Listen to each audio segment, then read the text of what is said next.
โอ้ช่วงนี้วิหารครูบาสดใสเลยครับผมเมื่อวานก็มีโยมอาภิมพรมาช่วยกวาดให้วันนี้โยมมาจากไหนครับ อยู่นี่เนี่ยครับ อยู่ไม่เฮีย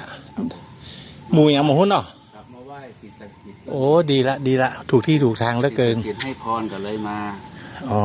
ทำที่กล่าวไว้ครับ ครับที่กล่าวไว้เคยมาไหว้อะ ครับผม นะมาถูกที่ถูกทางเลย ช่วงเนี้ยนี่ก็ไปเอาดอกไม้มานะ อ๋อ เต็มลำรถ ประดับหน้าวัด เอาลงจากรถมาเดี๋ยวก็ไล่เพราะว่าวัดเราจะมีงานเขาจะมาตรวจในส่วนของอำเภอในส่วนของหลายๆด้านเขาจะมาตรวจดูวัดวาอาราม ขอบใจมากนะโยมนะโมทนาสาธุ